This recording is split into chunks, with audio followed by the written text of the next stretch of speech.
If you find that job, take it. Goodbye. Okay, I will, and take the department with me. To keep it vague, my old company is a fairly large, roughly $10 billion. I was a part of a very niche M&A shop that was typically always the black sheep of the company.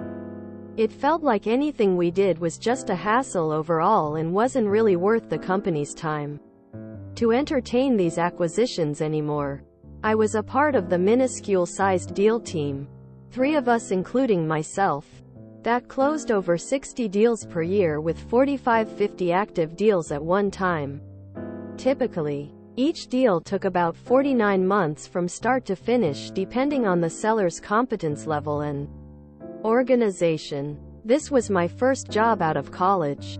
I knew the career path I wanted to take was going to be long hours and no vacations, but typically, in finance, the salary will reflect that commitment. Well, for this job I was making $52K per year working 80 hours weeks. $12.50 an hour gross pay. After my first full year, I requested a 20% raise with the VP of the department. I was told the basic inflation spiel and got a 2% cost of living adjustment.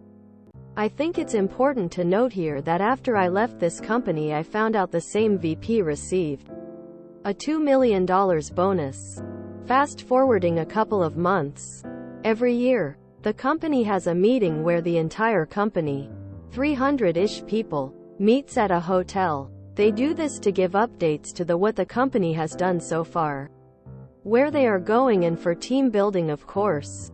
In reality, this was a multi-million-dollar event to pat the backs of the executives that really don't do much in reality. A part of this event, anyone in the company is allowed to send in anonymized questions to the CEO, and he will respond to it if he thinks it's something worth talking about. Just before this company event, 5 people had resigned from other departments in the company, all of which almost doubled their salaries. So I decided to ask the question, how do you plan to retain talent when there are other companies offering 2x the money with half of the workload? The CEO decided this question was hilarious and read it aloud laughing and responded, "If you find that job," with finger quotes as if it wasn't real, "you better take it. Goodbye." Quote, after being treated pretty terribly the last 5 years, including missing my grandfather's 88th birthday party due to a last-second PowerPoint that ended up not even being used, I decided that was the final nail in the coffin. I spoke with one of the recently resigned coworkers about his new company, and soon after a recruiter from his company reached out to me.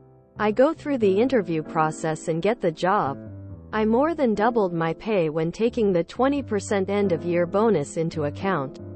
I even got a $10K signing bonus.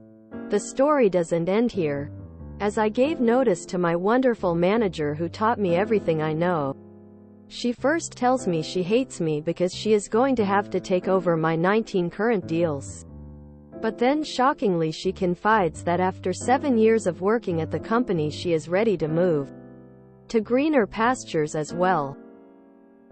I decided to call the recruiter that reached out to me originally and ask if there are any other positions open at my new company.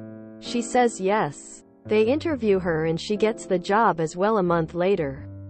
2 down, 1 to go. The final coworker standing was not hard to convince, as he saw 52 deals suddenly pile onto his desk, while he was already underwater doing the same 80 hours weeks as I did.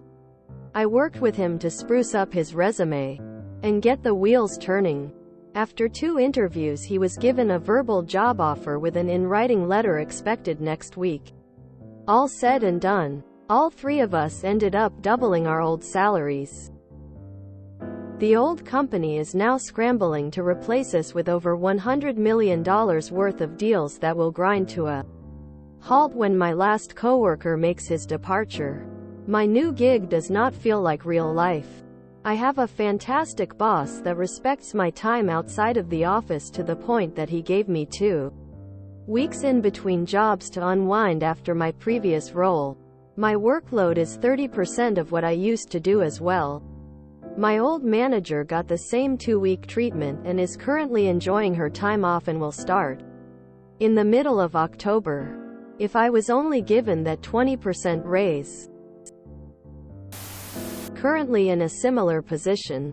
My company is boasting record profits, but I can't get my Lenovo ThinkPad upgraded to a functional laptop. I worked for a company with that attitude. They had acquired my branch when the company I worked for closed. They lost so many people. Good people. The people they kept were the lazy and incompetent, as well as some toadies who dollar kissed their way into promotions. They were trying to grow in prestige and name recognition. The only thing they did was spread word through the very small, gossipy field where we were located that they were a-holes and too hung up on making a name for themselves. Maybe another anonymous letter to the CEO needs to be sent. It's hilarious because turnover costs more than retaining good employees, and yet companies still don't get that. $100 million. Or some M in lost time or lost contracts. Versus some tens of thousands? Geez.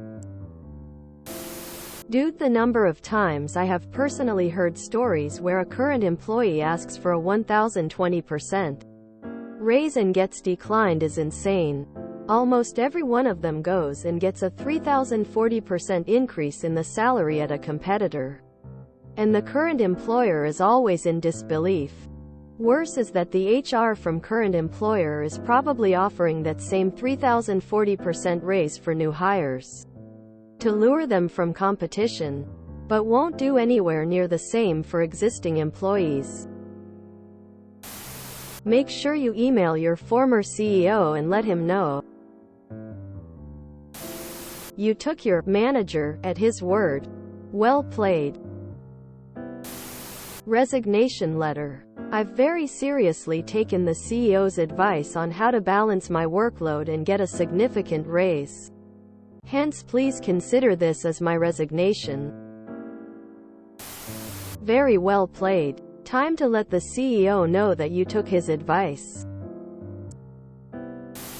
Industry jargon and technical terms. Cool. What's right? Please tell me that all three of you used the CEO's words verbatim during your exit interviews.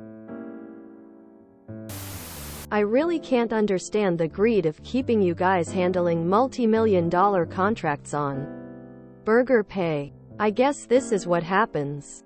Huh? Good on you. And good on your new boss for sharing a more fair slice of the cake. Sounds like you should write to your old CEO to thank him for answering your question, as it gave you the confidence to leave their company.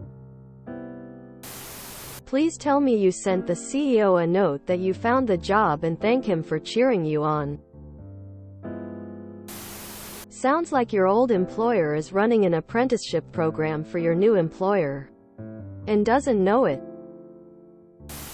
Good on you. I'm a fellow finance person, and my current job has taught me that if you're working 80 hours a week, it means there's something wrong with the company. Hopefully, more of us start calling out this practice and leaving for companies that respect our time and our lives outside of work. MMMMMH. The open letter to the CEO CC'd to the whole company would feel so grand if a little bridge. Bernie. Executives that really don't do much in reality. You already said they were executives. No need to repeat yourself. I'm actually glad you didn't get that 20% raise at your old company, as you would still be dealing with an arrogant boss. Best of luck to you and your coworkers on your new jobs. However, I feel you are very talented at what you do, and luck has absolutely nothing to do with it. It is a common story. Salaries are line items on a balance sheet. Increasing them means less money for executive bonuses today. Turnover cost is not on a balance sheet at all, and very few companies really even try to measure it. If you enjoyed this video, please check out our playlists full of similar content.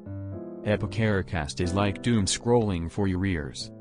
Please like, share, and subscribe.